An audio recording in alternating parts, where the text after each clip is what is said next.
집단적 무의식의 개념. 나의 개념 중에서 집단적 무의식만큼 그렇게 많은 오해를 불러일으킨 개념은 없을 것이다. 다음에서 나는 집단적 무의식의 A, 개념의 정의를 내리고 B, 심리학에서의 그 중요성을 서술하고 C, 그 입증 방법을 설명하며 D, 몇 가지 예를 들고자 한다. A 정의. 집단적 무의식은 정신의 한 부분으로 개인적인 경험에서 생겨난 것이 아니고 개인적으로 획득된 것도 아니라는 점에서 개인적 무의식과 구별될 수 있다.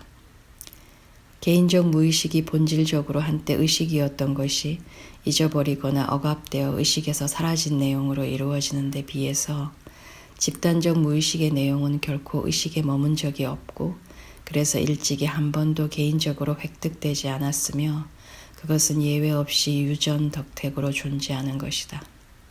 집단적 무의식의 관념의 절대적인 상관관계를 이루고 있는 원형의 개념은 정신 속 어디에나 보편적으로 있고 널리 퍼져 있는 어떤 일정한 형식들이 존재한다는 사실을 가리키고 있다. 신화학적 연구에서는 이것들을 주제라 부르고 원시인 심리학에서는 레비 브릴의 집단 표상에 해당되며 비교 종교학 영역에서는 후베르트와 마우스에 의해 상상의 범주들이라 정의된다. 아돌프 비스티아는 그것들을 일찍이 기본적 또는 원초적 사고라고 이름하였다. 이상의 설명으로 나의 원형의 관념이 글자 그대로 선지하는 형식, 오직 나만의 개념이 아니고 다른 학문 영역에도 인정되고 명명된 것이라는 점이 충분히 밝혀졌을 것이다. 나의 논제는 다음과 같다. 의식된 정신의 개인적 성질과는 달리 우리의 의식 이외에 집단적인 비개인적 특성을 지닌 제2의 정신체계가 존재한다는 것이다. 우리의 의식은 철두철미하게 개인적인 성질의 것이다. 개인적 무의식을 이에 부속된 것으로 추가하더라도 우리가 오직 유일하게 경험할 수 있는 정신으로 간주되는 것이다. 그런데 집단적 무의식은 개별적으로 발전하는 것이 아니라 상속되는 것이다. 집단적 무의식은 선재하는 틀들, 즉 원형들로 이루어지며 그것들은 단지 2차적으로 의식될 수 있고 의식 내용에 뚜렷한 형태를 부여하는 것이다. 비집단적 무의식의 심리학적 의미. 전문직의 실지 임상에서 성장한 우리의 의학적 심리학은 정신의 개인적인 성질을 강조한다. 무엇보다 프로이트와 아들러의 견해를 생각해 볼 수 있다. 이들의 심리학은 개인의 심리학이며 원인적인 요소나 인과적 요인들은 거의 전적으로 그 성질상 개인적인 것으로 간주되고 있다. 그래도 이 심리학은 어떤 종류의 일반적인 생물학적 요소들, 예를 들면 성적인 본능이나 자기 주장의 충동에 논거를 두고 있어 결코 개인적인 특이성에만 의지하고 있는 것은 아니다. 스스로 해석학적 학문임을 주장하는 만큼 이 심리학은 그렇게 하는 수밖에 없다. 이 두 심리학의 관점 중 어떤 것도 본능이 동물과 사람 모두가 지니고 있는 것으로 개인의 심리에 영향을 주고 있다는 사실에 이론을 제기하지 않는다. 본능은 비개인적인, 보편적으로 널리 퍼져 있는 행동의 계기를 마련하는 특성을 가진 유전적 요소다. 이것은 흔히 의식의 울타리에서 너무 멀리 떨어져 있으므로 현대의 정신요법에서는 환자가 그것을 의식화하도록 돕는 것을 과제로 삼고 있다. 게다가 본능은 그 본질상 불분명하거나 모호하지 않고 특수한 형식을 갖춘 충동력이며 의식화되기 훨씬 이전의 의식성의 정도와는 상관없이 그들의 내재적인 목표를 추적한다. 그러므로 본능은 원형에 전적으로 상응한다. 너무도 비슷해서 원형이 본능 그 자체의 모상이라고 가정할 정도다. 다른 말로 원형은 본능적인 행동의 기본 틀을 표현한다고 할 수 있다. 그러므로 집단적 무의식의 가설은 바로 본능이 존재한다는 가정만큼이나 모험적인 가정이다. 의식된 오성의 합리적 동기를 논외로 한다면 인간 활동이 본능에 의하여 고도로 영향을 받고 있음을 우리는 주저없이 시인할 수 있다. 그런데 이제 우리가 환상, 지각과 사고가 모두 본능과 마찬가지로 선천적이며 보편적으로 존재하는 형식 원리들에 의해서 영향을 받는다고 주장한다면 통상적인 오성은 이런 관념 속에서 본능설과 똑같이 크거나 그만큼 작은 신비주의를 발견할 수 있을 것 같다. 나의 견해에 대해서도 신비주의라는 비난이 제기되었으나 나는 집단적 무의식의 개념이 사변적이거나 철학적인 개념이 아니고 하나의 경험적인 것임을 다시 한번 강조해야겠다. 문제는 단지 그런 보편적인 형식이 있느냐 없느냐 하는 데 있다. 그것이 존재한다면 우리가 집단적 무의식이라고 부를 수 있는 정신의 영역이 성립되는 것이다. 집단적 무의식의 진단은 언제나 간단한 과제가 아니다. 무의식적 산물들이 흔히 지니는 뚜렷한 원형적 성질을 강조하는 것만으로는 부족하다.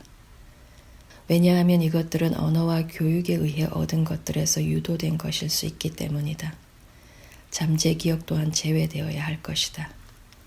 대부분의 경우에 이를 확인하는 것은 거의 불가능한 일이다. 그러나 이 모든 어려움에도 불구하고 온갖 이성적인 회의를 넘어서 자생적으로 새롭게 소생하는 신화적 주제들을 보여주는 개별적인 사례들이 충분히 많이 남아있다. 그러한 무의식이 분명 존재한다면 심리학적 설명은 이에 주목해야 할 것이며 몇 가지 소위 개인적인 원인론은 날카로운 비판을 받아야 할 것이다. 이와 같은 나의 생각을 다음에 구체적인 예로서 설명할 수 있을 것이다. 독자들은 아마 레오나르도 다빈치의 어떤 그림에 관한 프로이트의 논평을 읽었을 것이다. 그것은 말이야 아기 그리스도와 함께 있는 안나의 그림으로 프로이트는 그 주목할 만한 그림을 레오나르도 자신이 두 어머니를 지녔다는 사실에 근거하여 설명하였다. 이 인과성은 개인적인 것이다. 우리는 그런 그림들이 오직 하나밖에 없는 독특한 그림들이 아니라는 점, 성 안나는 사실 그리스도의 할머니라는 작은 착오에 구애받을 생각은 없다. 다만 우리는 다른 것을 통해서 잘 알고 있듯이 외견상 개인적인 심리학에도 비개인적인 주제가 얽혀 있다는 사실을 강조하고 싶다. 그것은 두 어머니의 주제로서 하나의 원형이며 신화와 종교의 영역에서 다양한 변이를 통해 나타나는 수많은 집단 표상의 토대를 이루고 있는 것이다. 나는 여기서 이중혈통의 예를 들 수 있겠다.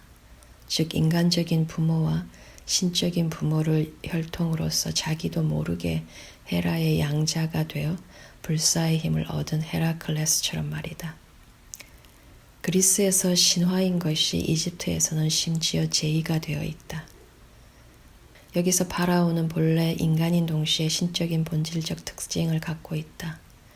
이집트 사원의 산실벽에는 파라오의 두 번째 신적인 수태와 출산이 묘사되어 있다. 그는 두 번 태어났다. 이것은 모든 재탄생 비유의 토대를 표현하는 관념인데 기독교의 비유도 이에 포함된다. 그리스도 자신은 두 번 태어났다. 요단강에서의 세례로 그는 물과 성령으로부터 재탄생을 이루었다. 로마의 전례에서 세례반, 교회의 자궁이라고 말하는 것은 사리에 맞는 일이다. 로마 카톨릭 미사책에서 읽을 수 있듯이 오늘날에도 거룩한 사바타, 부활절 전 토요일의 세례소 축성 때 그렇게 말한다.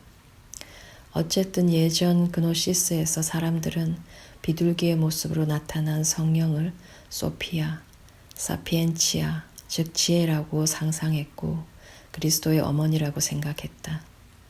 이와 같은 이중부모의 주제에 근거해서 오늘날 아이들에게 저주나 축복과 함께 마술적 양자 결연을 실시하여 좋고 나쁜 요정을 갖게 하는 대신에 세례 부모가 주어지는데 이는 스위스 독일어로 괴티와 고테, 영어로는 대부와 대모다.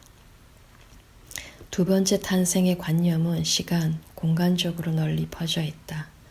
최초의 의료에서 그것은 마술적 치유수단으로 나타나고 많은 종교에서 그것은 신비적 경험으로 체험된다. 그것은 중세 자연 철학의 핵심 이념을 이루고 있고 자라나는 많은 어린이들의 유아적 환상들, 그들의 부모가 진짜 부모가 아니고 그들을 넘겨받은 양부모라는 환상은 결코 하찮은 환상이 아니다. 예컨대 벤베누토 첼리니도 그의 자서전에서 말하듯이 이와 같은 관념을 가지고 있었다. 그런데 이중혈통을 믿는 모든 인간이 실제로 두 어머니를 가지는 일은 없고 반대로 레오나르도와 숙명을 나누어 가진 소수의 사람들이 나머지 인류를 그들의 컴플렉스로 전염시키는 일도 전혀 있을 수 없다. 오히려 이중 탄생의 환상이 보편적으로 출현하며 이와 함께 두 어머니의 환상이 어디에나 존재하고 그것이 이 주제 속에 모사된 인간적 필요성에 상응한다는 가정을 받아들일 수밖에 없는 것이 사실이다.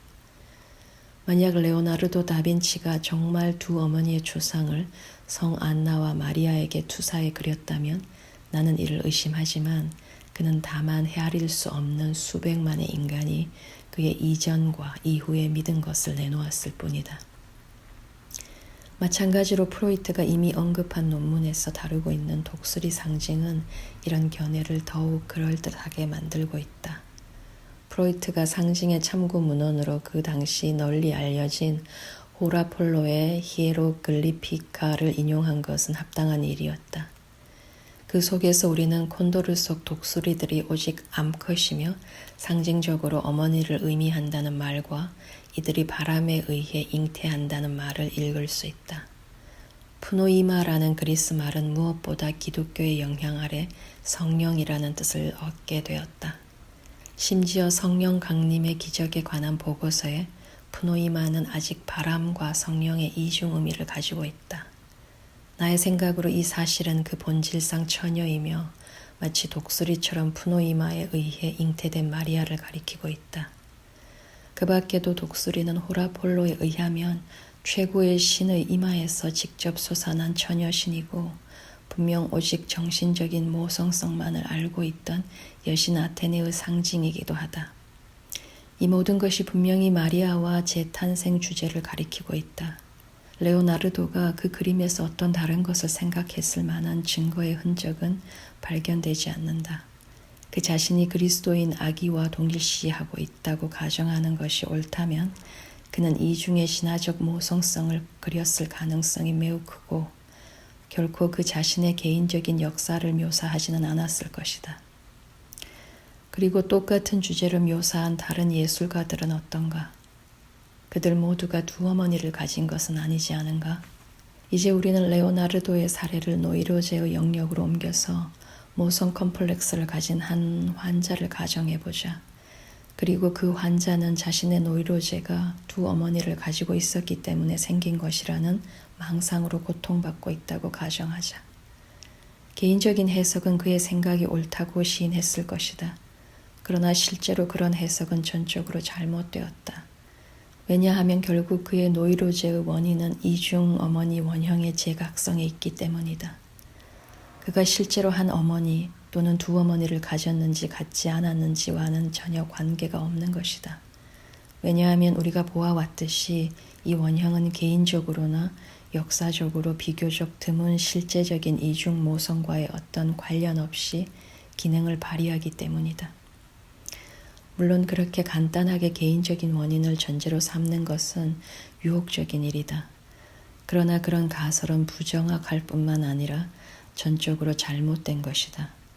물론 의학 수업만 받는 의사에게는 알려지지 않은 이중모성의 신화적 주제가 어떻게 그렇게 결정적인 힘을 가지고 마음에 상처를 주는 상태로 작용하게 되는지를 이해한다는 것은 어려울 것이다.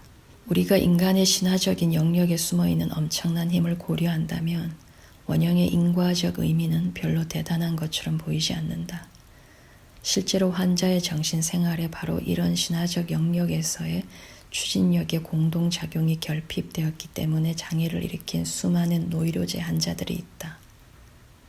그런데도 순전히 개인적인 심리학은 가능한 한 문제를 개인적인 원인으로 환원함으로써 원형적 주제를 부인하거나 심지어 그 존재를 개인적인 분석에서 파괴하려고 한다. 이것은 내가 보기에 정말로 위험한 작업이다. 20년 전에 비해 오늘날은 여기에 관여하는 힘의 성질을 훨씬 더 잘 판단할 수 있게 되었다. 우리는 지금 한 큰 나라 전체가 고태적 상징, 심지어 고태적 종교 형태들을 어떻게 되살리고 있는지, 그리고 이 새로운 집단적 정동이 각 개인에게 얼마나 혁명적인 그리고 변환적인 방식으로 영향을 주는지를 경험하고 있지 않은가? 과거의 인간이 전쟁 전에는 꿈꿀 수도 없을 만큼 강력하게 우리 마음속에 살아있다. 그리고 큰 민족들의 숙명이 결국 개인의 정신적 변화의 총화가 아니고 무엇이겠는가?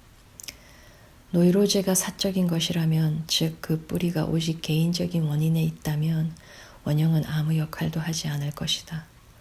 그러나 노이로제가 보편적인 모순성으로 빚어진 것이라면, 또는 상당히 많은 수의 개인에게 해로운 상태에 있다면 우리는 원형의 현존을 받아들여야 한다. 노이로제는 대부분의 경우에 사적인 일일 뿐만 아니라 사회적 현상이므로 우리는 또한 대부분의 사례에서 원형의 존재를 받아들여야 한다. 그 상황에 해당되는 종류의 원형이 되살아나 결과적으로 원형 속에 숨어있는 저 폭발적이며 그토록 위험한 충동력이 활동을 개시하여 흔히 예견할 수 없는 결과들을 빚게 된다. 원형의 지배 아래에서 인간을 희생시키지 못한 악인은 없다. 30년 전에 누군가가 감히 다음과 같은 예언을 했다면, 즉 유럽의 심리 상태는 중세의 유대인 박해가 다시금 잠을 깨는 방향으로 전개되고 있다고. 유럽이 새삼스럽게 로마 집정관에 속한 부월 앞에서 그리고 로마 군단에 행진하는 구두발 아래에서 전율할 것임을, 사람들이 2000년 전과 같은 로마의 인사법을 다시 도입하게 될 것임을, 그리고 기독교의 십자가 대신에 고태적인 스파스티카가 수백만 명의 전사들로 하여금 죽을 준비를 하도록 유혹하리라는 것을 예언했더라면 사람들은 그 사람을 신비주의적인 바보라고 목터지게 야유했을 것이다. 그런데 지금은 그 말이 아무리 당황스럽고 충격적인 것으로 보인다 하더라도 어쨌든 이 모든 미친 짓은 소름 끼치는 현실이다. 사생활, 사적인 동기와 원인, 그리고 사적인 노이로제들은 오늘날의 세계에서 거의 허구가 되어버렸다. 과거의 인간, 고태적 집단 표상 가운데 살았던 인간이 다시금 매우 가시적이며 극도로 생생한 삶을 부활시켰다. 이것은 불안정한 몇 사람의 개인에서뿐만 아니라 수백만의 인간들에게서 일어나고 있다. 삶에는 전형적인 상황들이 존재한다. 그만큼 많은 원형들이 있다. 끝없는 경험의 반복이 인각되어 정신적인 체질을 이루었는데 그것은 내용으로 가득 찬 상들의 형태라기보다 거의 내용이 없는 형들로 인각되었다. 이것은 단지 어떤 견해를 갖고 행동을 하게끔 하는 특정한 형의 가능성을 묘사할 따름이다. 삶에서 원형에 해당되는 사건이 일어나면 그 원형이 활성화된다. 강박 성향이 나타나 마치 본능 반응처럼 이성이나 의지에 반해서 자신을 관철하거나 병적인, 즉 노이로제에 이를 정도로 증강된 갈등을 일으키게 된다.